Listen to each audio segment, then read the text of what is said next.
Hello friend, आपके अपने YouTube channel SK study point पर आज पुनः स्वागत है। तो जैसे कि हम प्रतिदिन एक नए टॉपिक के साथ आप लोगों के बीच में उपस्थित होते हैं, वैसे आज फिर से एक नए टॉपिक के साथ आप लोगों के बीच में उपस्थित हुए हैं। तो जैसे कि आज हम जो है इन्वायरमेंट का एक नया टॉपिक लेकर आए हैं, जो हमारा है पारितंत्र। हम पारितंत्र के बारे में आज विस्तृत तरीके से जानने का प्रयास करेंगे। तो चलिए हम समय को न गंवाते हुए शुरू करते हैं। जैसा कि हमारा है पारितंत्र।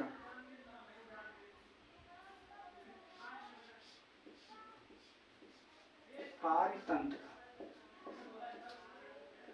पारितंत्र क्या होता है? पारितंत्र क्या होता है? तो पारितंत्र जो होता है यह एक प्राकृतिक इकाई है। पारितंत्र एक प्राकृतिक इकाई है जहाँ पर एक विशेष क्षेत्र के सभी जीवधारी जो होते हैं वह निर्जीवों के पर्यावरण के साथ अर्थात निर्जीवों के साथ होता है वह अंतःक्रिया करते हैं। पारितंत्र एक प्राकृतिक इकाई है जहाँ एक विशेष प्रकार के सजीव जो होते हैं निर्जीवों के साथ अंतःक्रिया करते हैं। पारितंत्र हम लिख के बताते हैं। पारितंत्र एक विशेष प्रकार की पारितंत्र एक जो है प्राकृतिक इकाई है। प्राकृतिक इकाई है। प्राकृतिक इकाई है। पारितंत्र एक प्राकृतिक इकाई है जहाँ पर एक विशेष क्षेत्र के सभी जीवधारी है। जहाँ एक विशेष क्षेत्र के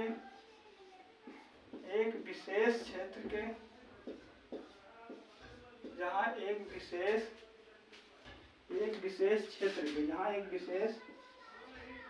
क्षेत्र के सभी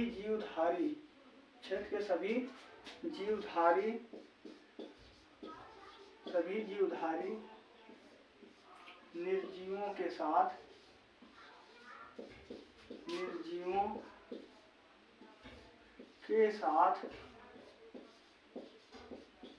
के साथ अंतःक्रिया करते हैं। अंतःक्रिया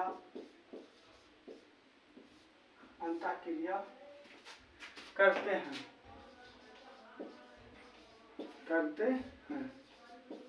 जैसा कि हमने पारितंत्र के बारे में जाना है कि पारितंत्र क्या है। तो पारितंत्र क्या है?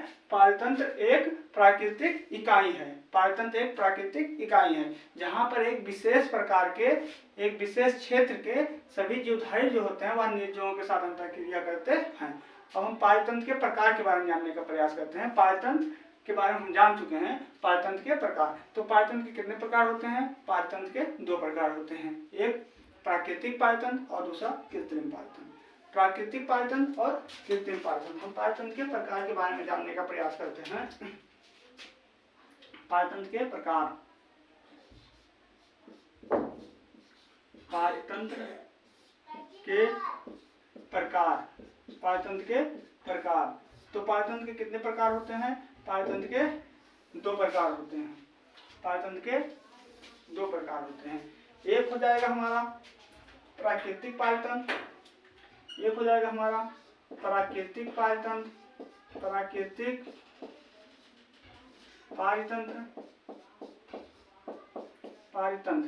और दूसरा हमारा हो जाएगा कृत्रिम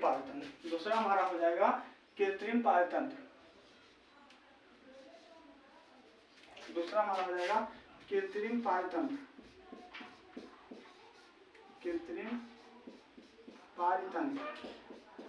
तो यही दो प्रकार के पारितंत्र होते हैं। एक हो जाएगा प्राकृतिक पारितंत्र और दूसरा हमारा हो जाएगा कृत्रिम पारितंत्र। तो हम प्राकृतिक पारितंत्र के बारे में पहले जानने का प्रयास करते हैं। ऐसा पारितंत्र जो प्रकृति द्वारा निर्मित होता है वह प्राकृतिक पारितंत्र कहलाता है। जैसे हम कहें प्राकृतिक पारितंत्र में नदी हो गई, पहाड़ हो गया, पर्वत हो गया, झरना हो गया, समुद्र हो गया और क्या बड़े बड़े घास के मैदान आदि हो गए। तो इसमें प्रकृति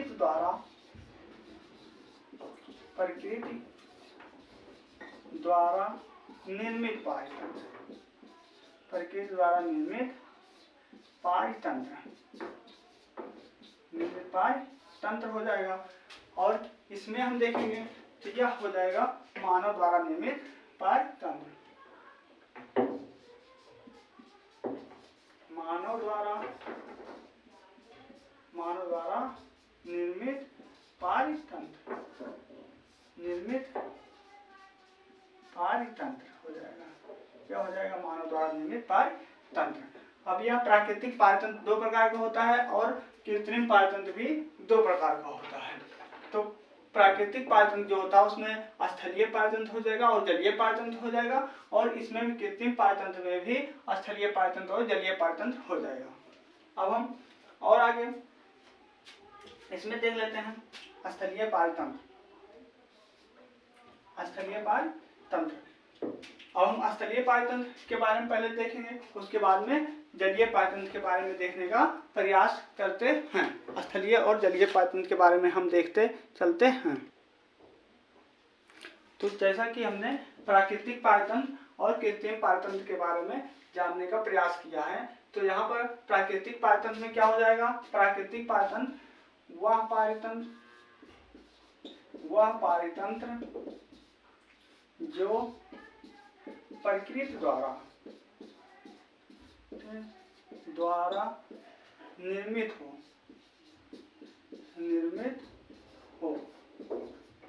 जैसे इसमें हो जाएगा, हम उदाहरण की बात करते हैं तो इसमें जैसे हमारी समुद्र है, हमारा क्या है? समुद्र है, या जैसे माना कि हमारा क्या है? समुद्र है। उदाहरण में हमारा हो गया समुद्र हो गया, उसके बाद में पहाड़ हो गया, पर्वत हो गया, झरना हो गया। ये सभी जो है प्राकृतिक पारतंत्र के उदाहरण हैं। अब हम देखेंगे कृत्रिम पारतंत्र। कृत्रिम पारतंत्र में जो पारतंत्र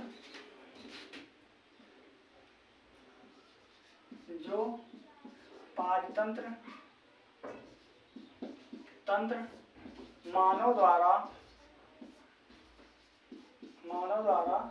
निर्मित किया गया हो, द्वारा निर्मित है या निर्मित किया गया है, तो वह कृत्रिम पारतंत्र का उदाहरण होता है। अब हम इसमें जानने का प्रयास करते हैं कुछ। तो जैसे इसमें हो जाएगा कृत्रिम पारतंत्र में हमने कहा घास का मैदान हमने कहा चिड़ियाघर हो गया, और हमने कहा एक्वेरियम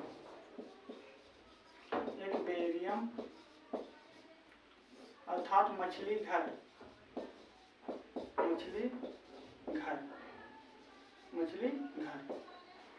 एक्वेरियम मछली घर कहते हैं। अब हम इसके बारे में, जैसा कि प्राकृतिक पारतंत्र है तो इसके दो प्रकार हैं, स्थलीय पारतंत्र और जलीय पारतंत्र। स्थलीय पारतंत्र और जलीय पारतंत्र, और यह कृत्रिम पारतंत्र है, इसके भी दो उदाहरण हैं, स्थलीय पारतंत्र और जलीय पारतंत्र। अब हम इनके बारे में जानने का प्रयास करते हैं। जैसा कि हमने पहले हम पढ़ेंगे प्राकृतिक पारतंत्र में स्थलीय पारतंत्र के बारे में। स्थलीय पारतंत्र के बारे में, स्थलीय पारतंत्र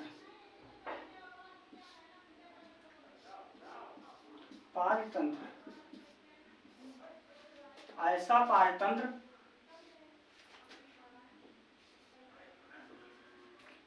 जो पारतंत्र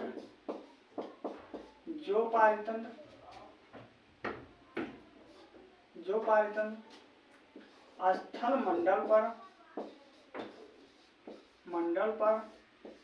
मंडल पर प्रकृति द्वारा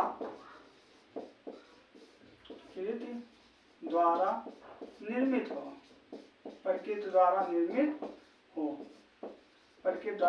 हो। ऐसा पारतंत्र जो स्थल मंडल पर हो, पर प्रकृति द्वारा बनाया गया हो या निर्मित हो उसे क्या कहते हैं, स्थलीय पायतंत्र कहते हैं।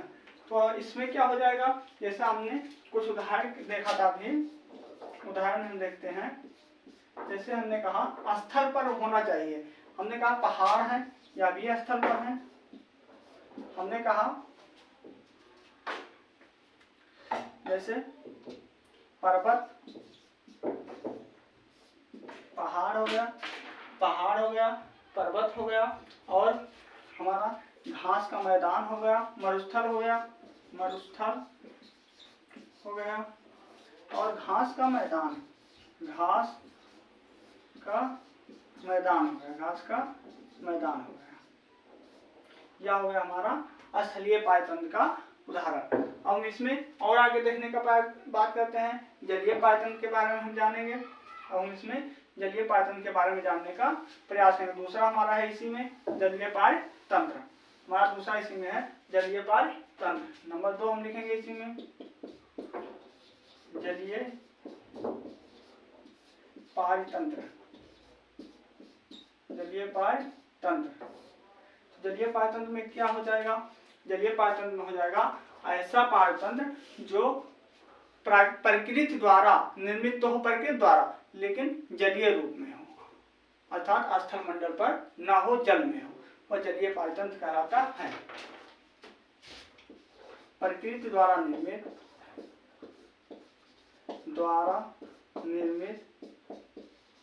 प्रकृति द्वारा निर्मित जलीय क्षेत्र का, जलीय क्षेत्र का पायतंत्र, इसमें हो जलीय क्षेत्र का पायतंत्र। इसमें क्या क्या हो, प्रकृति द्वारा निर्मित हो लेकिन वह हो जलीय क्षेत्र में, ऐसा पायतंत्र क्या कहलाएगा, प्रकृति जलीय पायतंत्र कहलाएगा। अब इसमें हम जानने का प्रयास करते हैं। जैसे इसमें हम लिखेंगे, उदाहरण में हम लिखेंगे, उदाहरण नदी हो गई हमारी, नदी हो गई, सागर, सागर, समुद्र, महासागर, महासागर आदि इसके उदाहरण हैं। अब हम देखने का बात करते हैं जो कृत्रिम पायतंत्र है, इसके 2 प्रकार हैं। अब हम इसमें देखने का प्रयास करते हैं इनके बारे में। तो जलीय पायतंत्र जैसा कि स्थलीय पायतंत्र 2 प्रकार का था, मतलब कृत्रिम पायतंत्र भी 2 प्रकार का है। अब कृत्रिम पायतंत्र में पहला हमारा है, हम देखने का प्रयास करते हैं कृत्रिम पायतंत्र में पहला क्या, स्थलीय पायतंत्र, स्थलीय पायतंत्र, स्थलीय पायतंत्र, स्थलीय पायतंत्र। तो स्थलीय पायतंत्र कहते हैं, किसे कहते हैं, ऐसा पायतंत्र जो स्थल मंडल पर विद्यमान, स्थल अर्थात भूमि पर विद्यमान हो परंतु मानव द्वारा निर्मित हो, भूमि पर विद्यमान हो परंतु मानव द्वारा निर्मित हो, ऐसा पायतंत्र, ऐसा पायतंत्र तंत्र जो भूमि पर मानव द्वारा निर्मित किया गया हो, भूमि पर मानव द्वारा निर्मित किया गया हो, मानव द्वारा निर्मित किया गया हो, मानव द्वारा निर्मित किया गया हो, तो स्थलीय पायतंत्र का उदाहरण होता है। इसमें क्या होगा, स्थलीय पायतंत्र में इसमें हो जाएगा फसल हो जाएगी, खेल का मैदान, खेल का मैदान हो जाएगा, चिड़ियाघर हो जाएगा, चिड़ियाघर हो जाएगा आदि स्थलीय पायतंत्र उदाहरण है। अब हम इसमें अगला देखेंगे जलीय पायतंत्र। कृत्रिम पायतंत्र में हमारा अगला होगा जलीय पायतंत्र, कृत्रिम पायतंत्र में हमारा अगला होगा जलीय पायतंत्र। तो हम आगे देखने का प्रयास करते हैं कृत्रिम पायतंत्र में जलीय पायतंत्र। हमारा 1 नंबर हो चुका है, हम दूसरा देखेंगे कृत्रिम पायतंत्र में जलीय पायतंत्र। नंबर 2 हमारा होगा जलीय पारितंत्र, जलीय पारितंत्र। तो इसमें क्या होगा, इसमें ऐसा पारितंत्र जो मानव द्वारा निर्मित हो लेकिन जलीय क्षेत्र में हो, मानव द्वारा निर्मित तो हो लेकिन वह जलीय क्षेत्र में हो, तो वह कृत्रिम जलीय पारितंत्र कहलाएगा। ऐसा पारितंत्र,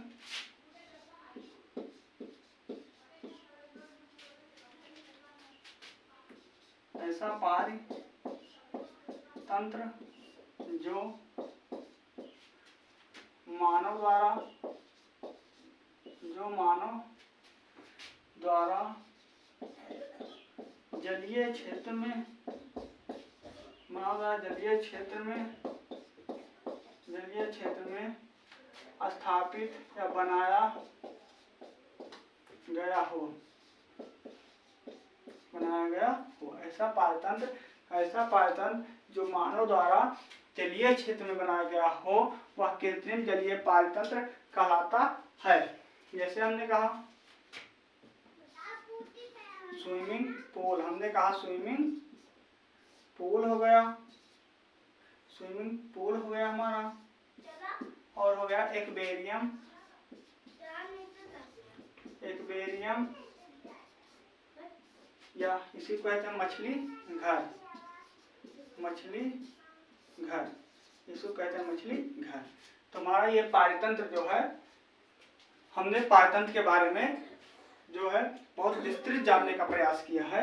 अब हम आगे चलेंगे संक्रमण क्षेत्र। संक्रमण क्षेत्र क्या होता है, अब हम संक्रमण क्षेत्र के बारे में आगे देखने का प्रयास करते हैं। जैसा कि अब हम संक्रमण क्षेत्र के बारे में जानने का प्रयास करते हैं। संक्रमण क्षेत्र,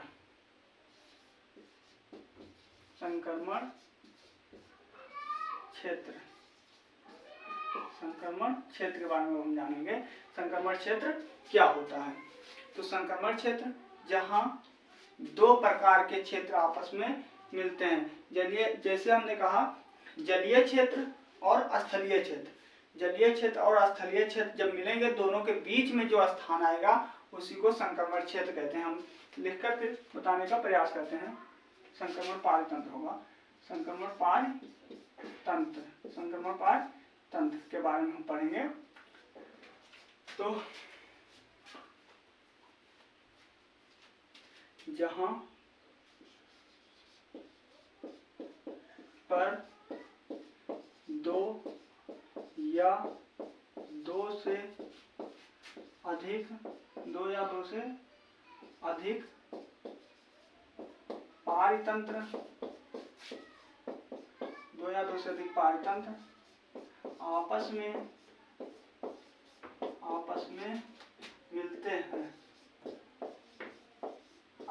मिलते हैं, जहां दो या दो से अधिक पारितंत्र जो होते हैं वो आपस में मिलते हैं, उसे संक्रमणीय पारितंत्र कहलाता है।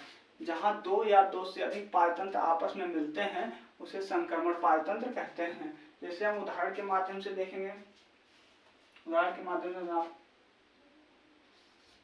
उदाहरण देखेंगे।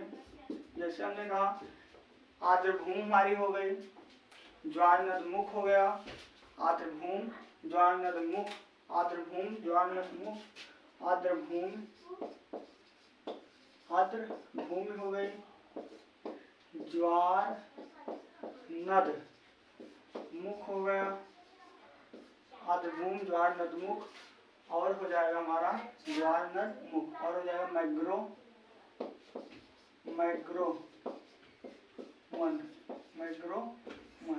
आदि को हम जो है संक्रमण पारितंत्र कहते हैं। अब हम फिर से बताने का प्रयास कर रहे हैं। देखिए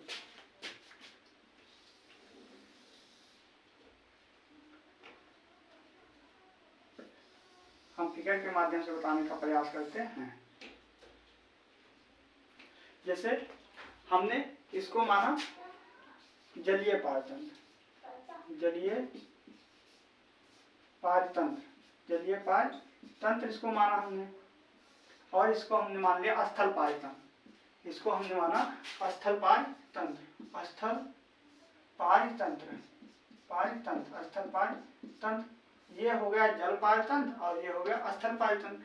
अब ये दोनों के बीच में जो ये क्षेत्र बचा है, ये वाला क्षेत्र जो दोनों के बीच में बचा है, इसी को कहते हैं संक्रमण पाय तंत्र। जो इसमें भी आएगा और इसमें भी आएगा, दोनों क्षेत्रों में जो आकर मिलता है उसे संक्रमण पाय तंत्र कहते हैं। हम लिख देते हैं संक्रमण पारितंत्र। संक्रमण पाय तंत्र यह क्षेत्र जो दोनों के बीच में आया है इसी को कहते हैं संक्रमण पाय तंत्र। यह संक्रमण पाय तंत्र का उदाहरण है। अब हम और इसके आगे अन्य फैक्ट को देखने का प्रयास करते हैं जो है पाय तंत्र के बारे में। जैसे कि हमारा हो गया संक्रमण पाय तंत्र। अब हम इसके बारे में और आगे देखने का प्रयास करते हैं। अब हम आगे देखने का प्रयास करते हैं ऊर्जा का प्रवाह। अब हम देखेंगे ऊर्जा का प्रवाह। ऊर्जा का प्रवाह हम आगे देखेंगे ऊर्जा का प्रवाह। ऊर्जा का प्रवाह जो पायतंत्र है उसका मुख्य कार्य ही होता है ऊर्जा का प्रवाह करना। पायतंत्र का मुख्य कार्य होता है ऊर्जा का प्रवाह करना। तो पायतंत्र एक रूप से दूसरे रूप में, यानी जैसे उत्पादक में आए ऊर्जा, उत्पादक से उपभोक्ता, उपभोक्ता से घटक, इस रूप में ऊर्जा का प्रवाह पायतंत्र के द्वारा किया जाता है। जैसे हम लिखने का प्रयास करते हैं पायतंत्र का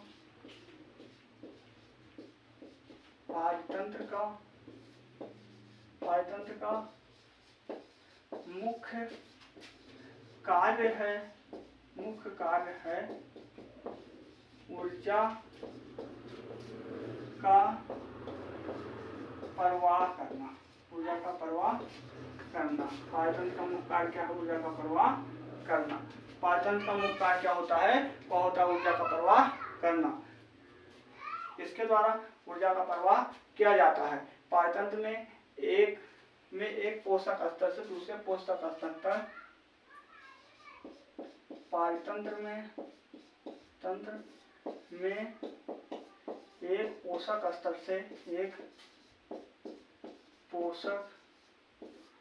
से दूसरे पोषक स्तर तक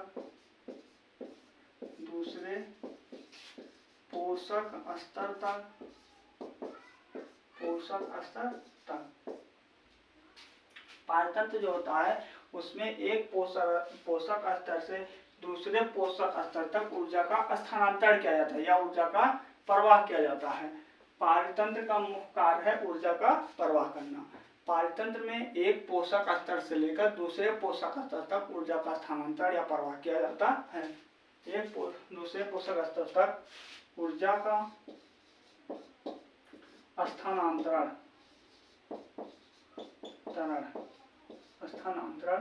या प्रवाह किया जाता है। इसमें जो होता है एक पोषक स्तर से दूसरे पोषक स्तर तक ऊर्जा का प्रवाह किया जाता है। हम आगे देखने का प्रयास करते हैं। पृथ्वी पर पायतंत्र के लिए ऊर्जा का प्रमुख स्रोत सूर्य है। पृथ्वी पर पायतंत्र का जो ऊर्जा का प्रमुख स्रोत है वह सूर्य है। पृथ्वी पर पायतंत्र का ऊर्जा का प्रमुख स्रोत जो है सूर्य है, क्योंकि जब सूर्य से ऊर्जा आती है, सूर्य का प्रकाश आता है, तो पेड़ पौधे सर्वप्रथम सूर्य का प्रकाश पेड़ पौधे लेते हैं। पेड़ पौधे जो होता है वह अपना भोजन बनाते हैं। प्रकाश की उपस्थिति में कार्बन डाइऑक्साइड, जल आदि क्रियाओं के द्वारा जो होता है वह भोजन का निर्माण करते हैं। उसके बाद पेड़ पौधों को कौन खाता है? तो प्राथमिक उपभोक्ता खाते हैं। प्राथमिक उपभोक्ता को द्वितीय उपभोक्ता खाएंगे, द्वितीय उपभोक्ता को तृतीय उपभोक्ता खाएंगे और तृतीय उपभोक्ता को अपघटक खाएंगे। इसी तरह अभिन्न चयन जो होता है उसका जो सर्कल होता है उसके बारे में हम बताते हैं। पृथ्वी पर ऊर्जा का प्रमुख स्रोत सूर्य है। ऊर्जा का प्रमुख स्रोत कौन है? तो पृथ्वी पर ऊर्जा का प्रमुख स्रोत कौन है? सूर्य है। सूर्य ही पृथ्वी पर प्रमुख ऊर्जा का स्रोत होता है। पौधे सूर्य से आने वाली ऊर्जा का सिर्फ 1 या 2% भाग ही ग्रहण कर पाते हैं। पौधे सूर्य से आने वाली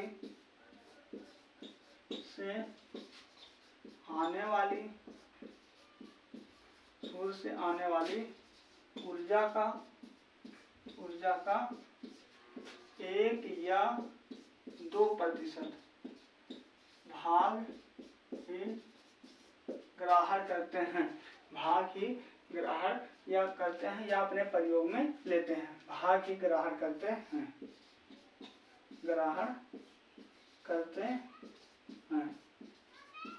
जो बीपीएससी 3.0 हुआ था उसमें यह क्वेश्चन पूछा गया था। जो यहाँ से सूर्य से आने वाली ऊर्जा का 1 या 2% भाग ही ग्रहण करते हैं। पूछा गया था पौधे कितनी % ऊर्जा प्राप्त करते हैं। तो जितनी ऊर्जा सूर्य से आ रही है, मान लीजिए 100% अगर आ रही है तो उसमें से पौधों के द्वारा 1 या 2% ही ग्रहण किया जाता है, बाकी रिटर्न हो जाता है। हम और आगे देखने का प्रयास करते हैं।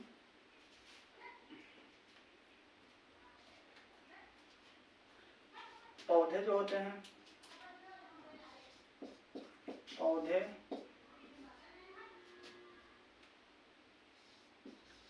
सौर ऊर्जा को, जो सौर ऊर्जा आती है, पौधे सौर ऊर्जा को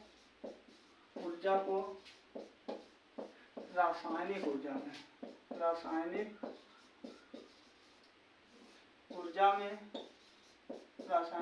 में परिवर्तित करते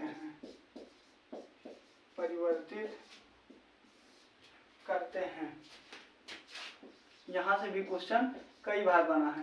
पौधे सौर ऊर्जा को किस में परिवर्तित करते हैं? तो पौधे जब अपना भोजन बनाते हैं तो ये सौर ऊर्जा को रासायनिक ऊर्जा में परिवर्तित करते हैं। जैसे कि यहाँ पौधे सौर ऊर्जा को रासायनिक ऊर्जा में परिवर्तित करते हैं। यह क्वेश्चन कई बार बन चुका है कि पौधे जो होता है सौर ऊर्जा जो प्रकाश लेते हैं सूर्य से, उसको किस एनर्जी में जो है कन्वर्ट करते हैं, अर्थात बदलते हैं। तो सौर ऊर्जा को जो है या रासायनिक ऊर्जा में बदलते हैं। हम और आगे देखने का प्रयास करेंगे। सूर्य का प्रकाश किस प्रकार से आता है, पौधे किस प्रकार से ग्रहण करते हैं, उसके बाद अगला चक्र क्या चलता है, अगला चक्र, उसके बाद में हम सब देखने का बारी बारी से प्रयास करते हुए आगे बढ़ते हैं।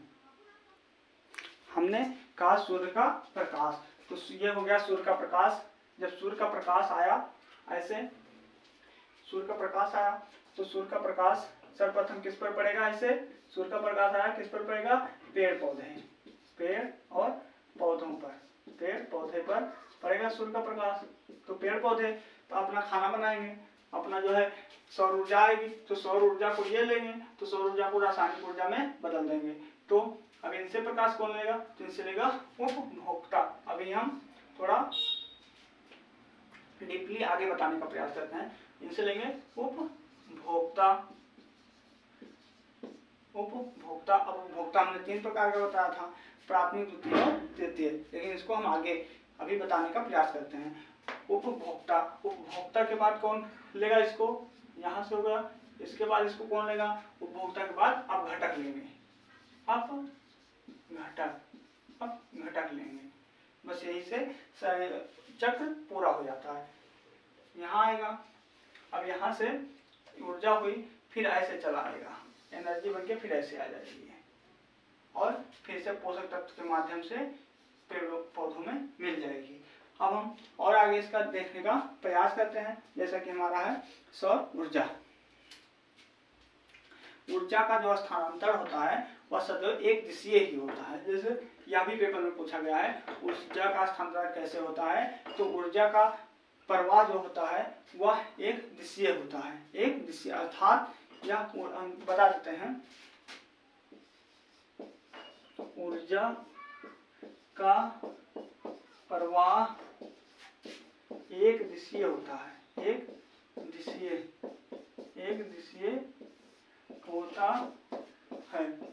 ऊर्जा का प्रवाह एक दिशीय होता है, अर्थात यहाँ पर जैसे हमने कहा, यहाँ हो गया, ये मान लीजिए सूर्य हो गया, ये क्या हो गया? ये सूर्य हो गया। हमने इसको सन मान लिया, तो यहाँ से ऊर्जा सीधा पेड़ पौधों में ही आएगी, पेड़ पौधों में ही आएगी, पेड़ पौधे इसी में ऊर्जा आएगी।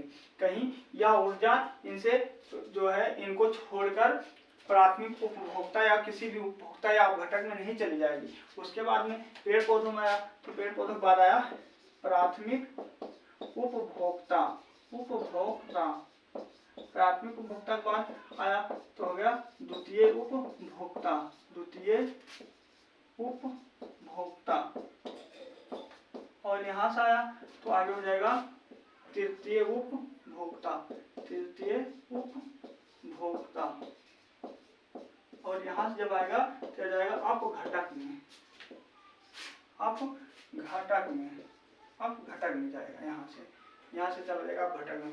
तो जैसे यही हमने बताया ऊर्जा का प्रवाह एक दिशीय होता है, अर्थात ऊर्जा इसी गति से चलेगी, इसी मार्ग से आगे बढ़ेगी। अब यह नहीं है कि पेड़ पौधों को जो है प्राथमिक उपभोक्ता ही खाएगा, पेड़ पौधों को द्वितीय उपभोक्ता इसको नहीं खा सकता है। पेड़ पौधों को प्राथमिक उपभोक्ता भी हम बताते हैं, जैसे प्राथमिक उपभोक्ता हम बता ही देते हैं यहीं पर। जैसे प्राथमिक उपभोक्ता हमारा हो गया, हम लेते हैं बकरी हो गई, बकरी हो गई, और क्या हुआ, और हो गया खरगोश हो गया, बकरी हो गई, खरगोश हो गया।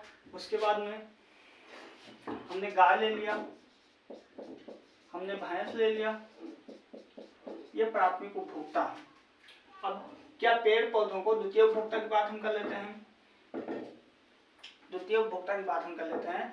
तो द्वितीय उपभोक्ता में हम मान लेते हैं मेढक को ले लेते हैं, द्वितीय उपभोक्ता में हम मेढक को ले लेते हैं, द्वितीय उपभोक्ता में हम मेढक को लेते हैं, मेढक को ले लेंगे। हम यहाँ सर्प को भी ले सकते हैं, सर्प को भी ले सकते हैं, मेढक को भी ले सकते हैं, सर्प को भी ले सकते हैं, लोमड़ी को भी ले सकते हैं, लोमड़ी को भी ले सकते हैं। और हम यहाँ तृतीय उपभोक्ता में जब आएंगे, तृतीय उपभोक्ता हमारा, तो तृतीय उपभोक्ता में हम किसको लेंगे, यहाँ हम लेंगे, जैसे हमने कहा शेर हो जाएगा, बाघ हो जाएगा, चीता हो जाएगा, ये सब आ जाएंगे तृतीय उपभोक्ता में। अब क्या यहाँ से पौधों को बकरी गाय नहीं खाएगी, क्या मेढक सर्प और लोमड़ी खाएगी पौधे को, ये नहीं खाते हैं। या फिर पौधों को क्या ये शेर बाघ या चीता खाएंगे, नहीं खाएंगे। यहाँ से अब क्या बकरी को, बकरी यहाँ बकरी गाय खरगोश है, इनको ये भी खा सकते हैं और ये भी खा सकते हैं, इनको यहाँ से भी खा सकते हैं, यहाँ भी से भी खा सकते हैं। नहीं, इनको कौन खाएगा, ये जब मरेंगे तो इनको कौन खाएगा, अपघटक खाएंगे। अपघटक कौन होता है, जो जीव जैसे दीमक हो गया और अन्य छोटे छोटे जीव होते हैं जो सड़े गले को खाकर सफाया करते हैं। अब जैसे गिद्ध, बाज और चील तीन होते हैं, इनको प्रकृति का मेहतर कहा जाता है या प्रकृति का सफाई कर्मी। एक पेपर यूपीटेट का हुआ था एक बार, उसमें ये अपघटक भी दिया था और अपमार्जक भी दिया था, अपघटक भी दिया था और अपमार्जक भी दिया था, दोनों दिया था। तो अपमार्जक देगा तो वहाँ दूसरा हो जाएगा, अपमार्जक में हो जाएगा गिद्ध, चील और बाज, जबकि अपघटक में, अपघटक जो सड़े गले को खाकर सफाया करते हैं वो जो अपमार्जक कहलाता है। लेकिन ये लोग जो होते हैं ये इसको जो होता है सड़ा करा कर खाते हैं, सड़ा कर खाएंगे, और जो वो लोग हैं वो मृत को सीधा खा जाते हैं। अपमार्जक जो होते हैं वह मृत को सीधा खाते हैं, मृत जानवर है उसको सीधा खा जाएंगे, जबकि अपघटक जो होंगे उनको सड़ाएंगे, गलाएंगे, फिर खाएंगे। जैसे हम देखते हैं लकड़ी कोई पड़ी है तो उसको अपघटक अगर दीमक देख लें तो दीमक उसको धीरे धीरे धीरे धीरे सड़ा डालता है, उसके बाद में खाता है, यही होता है। अब हम आगे और देखने का प्रयास करते हैं।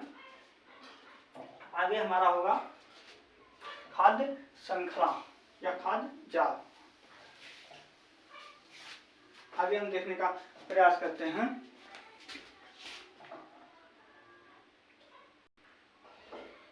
अब हम पढ़ेंगे खाद्य श्रृंखला के बारे में। हमारा होगा खाद्य श्रृंखला, खाद्य श्रृंखला, श्रृंखला, खाद्य श्रृंखला के बारे में हम पढ़ेंगे। खाद्य श्रृंखला किसे कहते हैं, तो खाद्य श्रृंखला उसे कहते हैं जैसे पर्यावरण में सभी जीव जो होते हैं, पायतंत्र में सभी जीव जो होते हैं एक दूसरे से जुड़े होते हैं और एक दूसरे के साथ अंतः क्रिया करते हैं।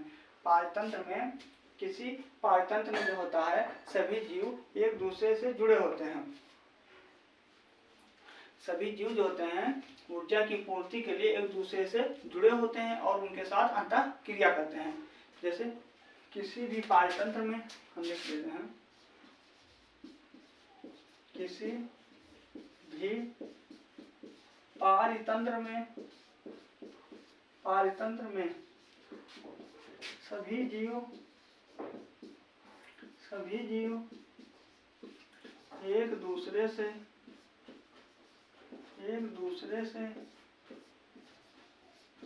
जुड़े होते हैं और अंतःक्रिया करते हैं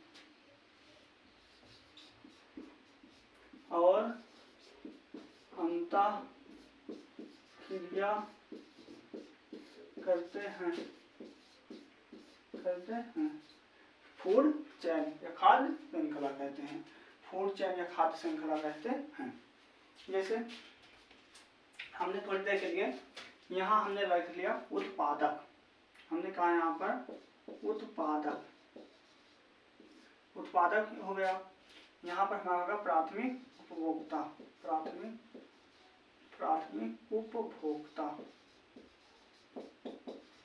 हो गया। यहाँ हमारा होगा द्वितीय उपभोक्ता,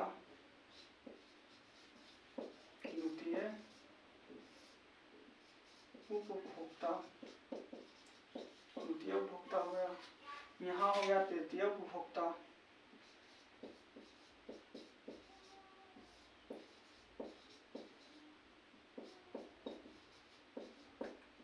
यहाँ लिख देते हैं तृतीय उपभोक्ता। और यहाँ हो गया अपघटक, यहाँ हो गया अपघटक। जैसा कि हमने कहा उत्पादक से ये हो गए, इनसे जुड़े हैं उत्पादक। फिर प्राथमिक उपभोक्ता किससे जुड़े हैं? प्राथमिक उपभोक्ता जुड़े हैं द्वितीय उपभोक्ता से। उसके बाद में द्वितीय उपभोक्ता किससे? तृतीय उपभोक्ता से। तृतीय उपभोक्ता किससे जुड़े हैं? उत्पादक से। फिर इसी तरह से यह चक्र ऐसे आगे चलता चला जाएगा। इसी तरह से यह चक्र जो है आगे चलता, इसी तरह से चलता चला जाएगा। यह हुआ हमारा खाद्य श्रृंखला। प्राथमिक उत्पादक जैसे हो जाएगा पेड़ पौधे, प्राथमिक उत्पादक में पेड़ पौधे हो जाएगा। और प्राथमिक उपभोक्ता में जैसे हमने खाद्य श्रृंखला बना रहे हैं, हमने कहा टिड्डा, इसमें हमने कहा टिड्डा को कौन खाएगा? तो टिड्डा को खाएगा मेढक, मेढक को कौन खाएगा? मेढक को खाएगा सर्प, और सर्प को कौन खाएगा? सर्प को खाएगा मोर, हम मान लेते हैं मोर। तृतीय उपभोक्ता मेढक को सर्प खाएगा। हम जो है अब यहाँ से हमारा आ जाएगा अब घटक, प्राथमिक उपभोक्ता मेढक, ठीक है।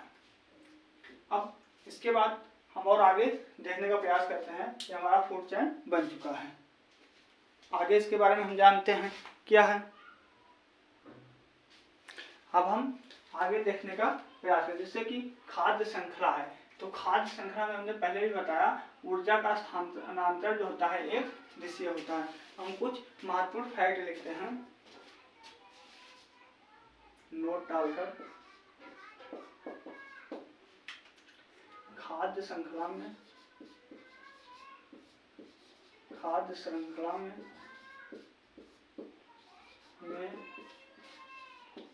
ऊर्जा का स्थानांतरण का प्रवाह एक दिशीय होता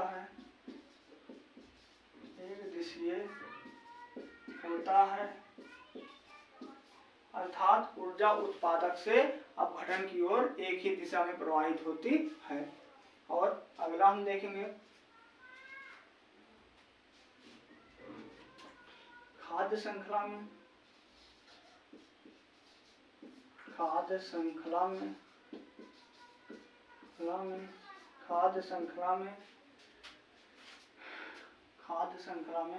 अभी हम कड़ियाँ बताएं क्या होता है। खाद्य श्रृंखला में 4 कड़ियाँ होती हैं। 4 कड़ियाँ होती हैं। इसमें 4 गति होती है।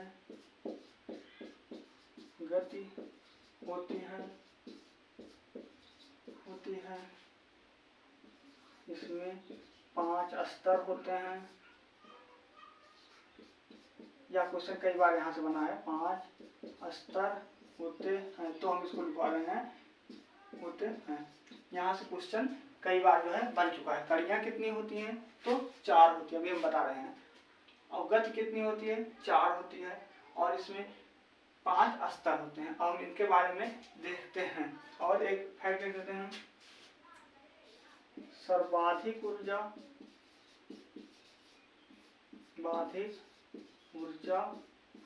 उत्पादक को तथा सबसे कम ऊर्जा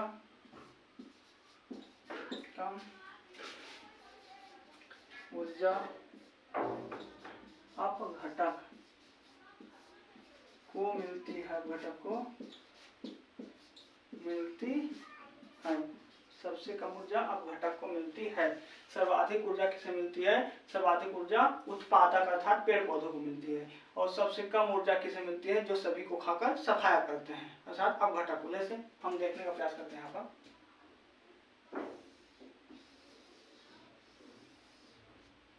ये हमने एक फूड चेन खाद्य श्रृंखला के बारे में बनाने का प्रयास किया है, पिरामिड।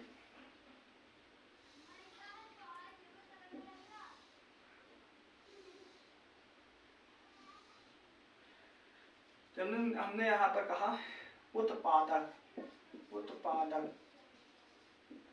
यहाँ पर कहा प्राथमिक उपभोक्ता, प्राथमिक हो गया। यहाँ पर हमने कहा द्वितीय उपभोक्ता हो गया, द्वितीय उपभोक्ता। यहाँ पर कहा हमने तृतीय उपभोक्ता हो गया, और यहाँ पर हो गया अपघटक, यहाँ पर हो गया अपघटक। तो हमने जैसे कहा था कड़ी का मतलब क्या होता है? कड़ी का मतलब होता है जोड़ना। कड़ी का मतलब होता है किसी चीज को जोड़ना।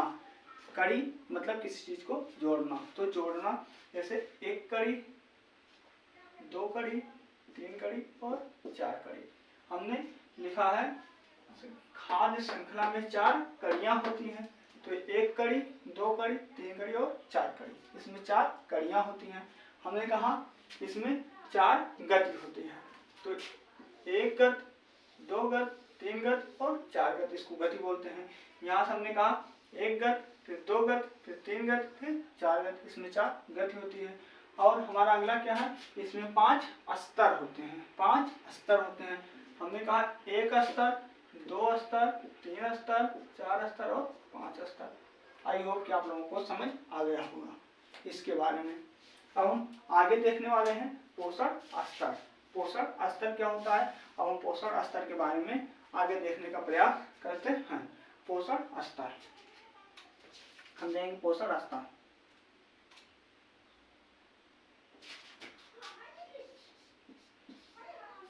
हम लिखते हैं पोषण स्तर के बारे में हम देखते हैं। पोषण स्तर क्या होता है जानने का प्रयास करते हैं। पोषण स्तर। अब हम पोषण स्तर के बारे में जानने का प्रयास करते हैं। पोषण स्तर क्या होता है? पोषण स्तर पोषण स्तर के बारे में हम जानेंगे। जैसा कि सभी जीवधारी जो होते हैं वे एक खाद्य श्रृंखला जो होती है उसमें अपना एक अलग स्थान रखते हैं। सभी जीवधारी जो होते हैं खाद्य श्रृंखला में अपना एक अलग स्थान रखते हैं। उसको जो है पोषण स्तर कहते हैं। वह किस स्तर पर अपना भोजन प्राप्त कर रहे हैं, उसी को पोषण स्तर कहा जाता है। जैसे कि हम लिखकर बताने का प्रयास करते हैं, सभी जीव किसी खाद्य श्रृंखला में अपना एक निश्चित स्थान रखते हैं। जैसा कि सभी जीव एक खाद्य श्रृंखला में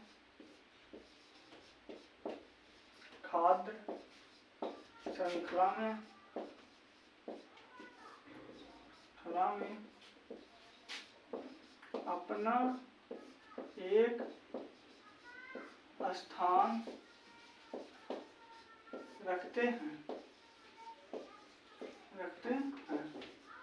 सभी जीव जो होते हैं एक खाद्य श्रृंखला में अपना एक विशेष स्थान रखते हैं। सभी जीव जो होते हैं वे खाद्य श्रृंखला में अपना एक विशेष स्थान रखते हैं। उसे ही जो है पोषण स्तर कहते हैं, जिसे पोषण स्तर कहते हैं, जिसे पोषण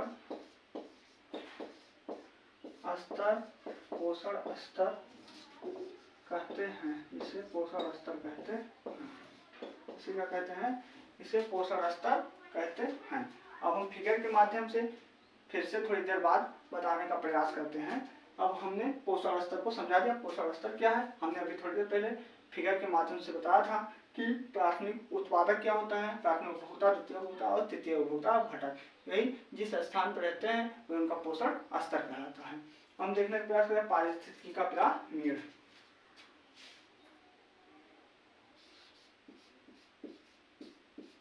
पारिस्थितिकी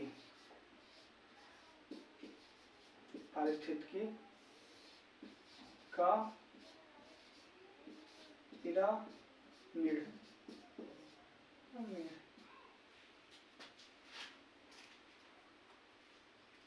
जैसे कि पारिस्थितिकी जो है, तो पारिस्थितिकी के बारे में हम और आगे पढ़ेंगे। पारिस्थितिकी शब्द का प्रयोग सर्वप्रथम किसने किया था? अर्नेस्ट हेकल ने किया था। पारिस्थितिकी तंत्र शब्द का प्रयोग किसने किया था? तो टांसले ने किया था। और पारिस्थितिकी पिरामिड के बारे में किसने बताया है? तो चार्ल्स एल्टन ने बताया है। पारिस्थितिकी का पिरामिड के बारे में किसने बताया? चार्ल्स एल्टन ने बताया है। हम देखते हैं पारिस्थितिकी का पिरामिड, इसका चित्रात्मक पिरामिड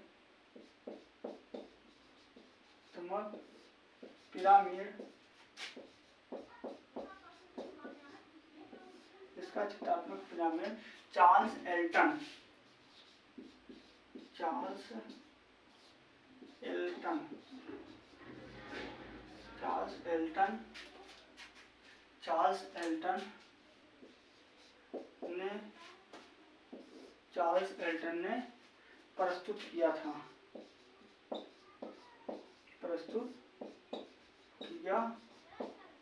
किसने प्रस्तुत किया था?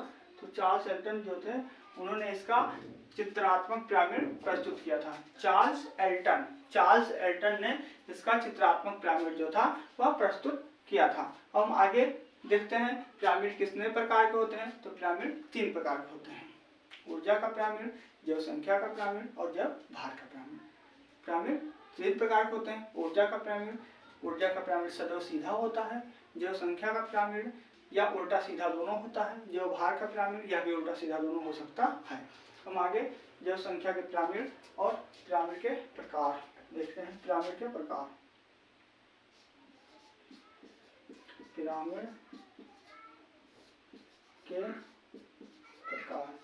पिरामिड कितने प्रकार के होते हैं? तो पिरामिड 3 प्रकार के होते हैं: ऊर्जा का पिरामिड, जैव संख्या का पिरामिड और जैव भार का पिरामिड। पिरामिड 3 प्रकार के होते हैं: ऊर्जा का पिरामिड, ऊर्जा का पिरामिड। नंबर 2 हो जाएगा हमारा जैव भार का पिरामिड। जैव भार का पिरामिड। हमारा 3 नंबर हो जाएगा जैव संख्या का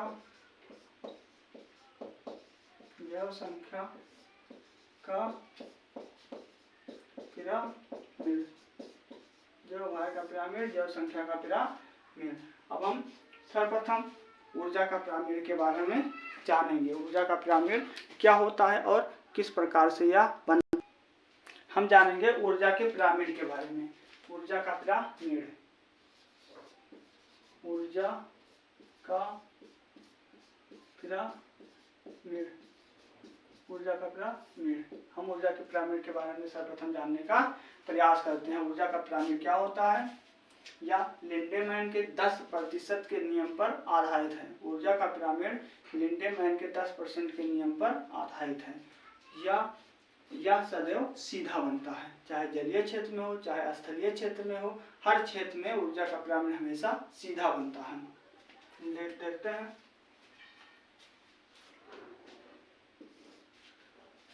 यह लिंडमैन के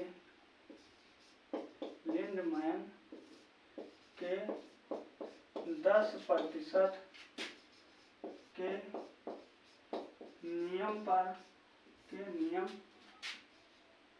पर आधारित है। नियम पर आधारित है। यह जो है ऊर्जा का पिरामिड जो होता है यह लिंडेमैन के 10% के नियम पर आधारित है। यह जल व स्थल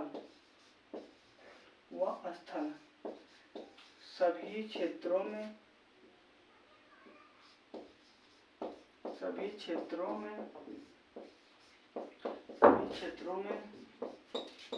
सीधा बनता है। यह सभी क्षेत्रों में सीधा बनता है। ऊर्जा का पिरामिड जो होता है यह लिंडेमैन के 10% के नियम पर आधारित है। यह सभी क्षेत्रों में सीधा ही बनता है, चाहे जलीय क्षेत्र हो या फिर स्थलीय क्षेत्र हो। अब हम देखेंगे 10% का नियम क्या है। 10% का नियम लिंडमैन का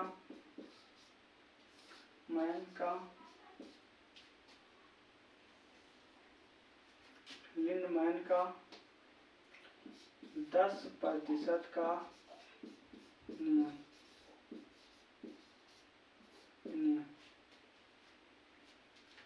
लिंडमैन ने बताया था कि ऊर्जा को एक पोषण स्तर से जब दूसरे पोषण स्तर पर स्थानांतरित किया जाता है तो 10% उस ऊर्जा ही दूसरे पोषक स्तर पर जा पाती है और 90% ऊर्जा जो है खत्म हो जाती है, स्वतः जो है वह खत्म हो जाती है। ये क्वेश्चन लगभग सभी एग्जाम में पूछा जाता है, बहुत बार यह क्वेश्चन पूछा गया लिंडेमैन का।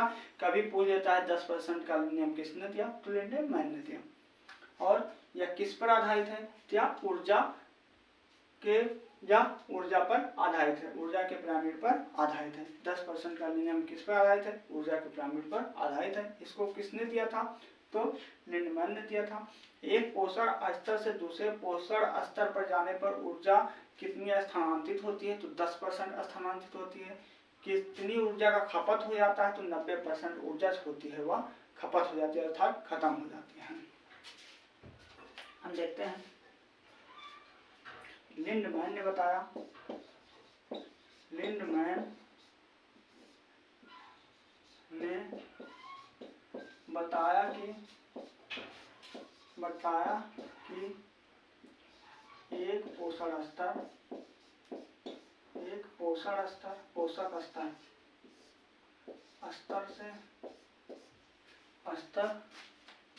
से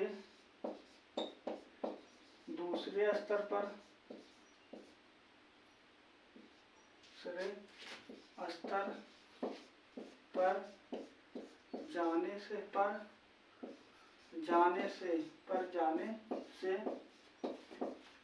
पर जाने से 10% ऊर्जा स्थानांतरित होती है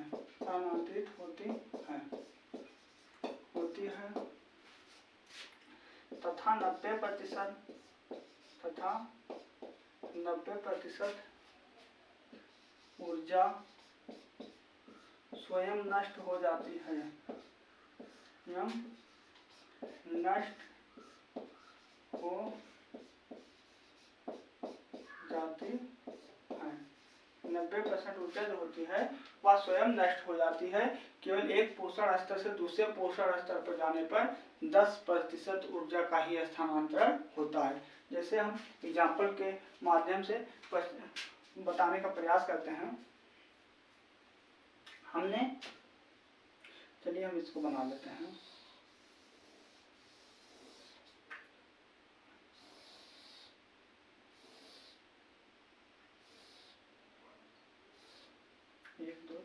चलिए हमने उत्पादक माना, उत्पादक में हम रखेंगे पेड़ पौधे, उत्पादक में हम रखेंगे पेड़ पौधे, पेड़ और पौधे, पेड़ पौधे। यहाँ पेड़ पौधों को कौन खाएगा? तो हमने कहा जैसे छोटे छोटे जो पौधे होते हैं उनको हमने कहा टिड्डा खाएगा,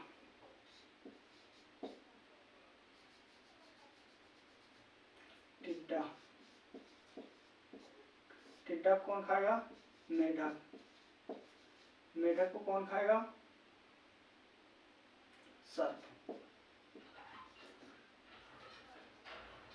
सर्प। और यहाँ आ जाएगा अपघटक, अपघटक।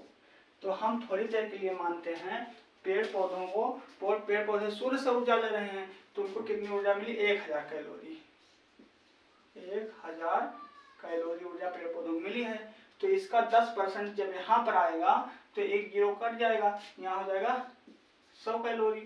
फिर 90% की नष्ट हो गई, फिर यहाँ जाएगा 10% तो हो जाएगा 10, फिर यहाँ जाएगा 10% तो हो जाएगा 0.0, फिर यहाँ 10% आएगा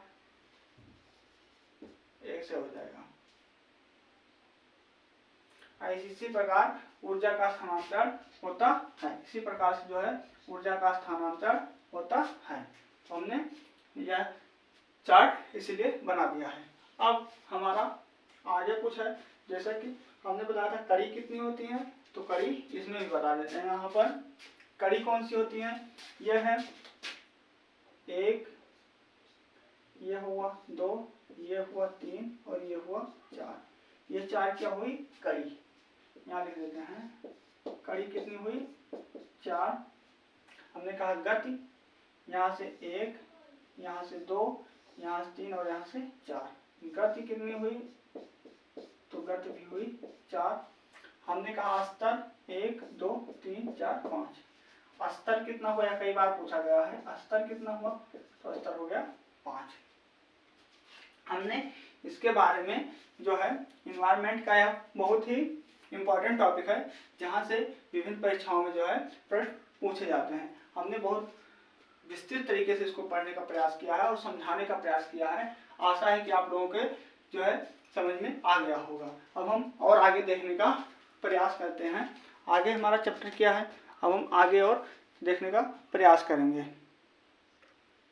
अब हम देखेंगे ऊर्जा के पिरामिड के बारे में, ऊर्जा के पिरामिड के बारे में। जैसा कि हम बनाते हैं ऊर्जा का पिरामिड, एक बार हमारा है यहाँ पर लिखा है ऊर्जा का पिरामिड। तो ये हो गया 4 ऊर्जा का पिरामिड। तो यह हमेशा सीधा रहेगा, चाहे जलीय क्षेत्र में होगा चाहे स्थलीय क्षेत्र में। ऊर्जा का पिरामिड सभी क्षेत्रों में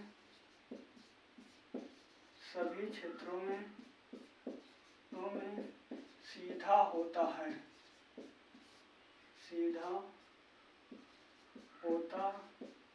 है, जैसे हमने यहाँ पर कहा उत्पादक, एक बार हम बता चुके हैं तो फिर से बताते हैं। हमने यहाँ पर कहा उत्पादक, यहाँ कहा प्राथमिक उपभोक्ता, भोक्ता, यहाँ पर हमने कहा द्वितीय उपभोक्ता,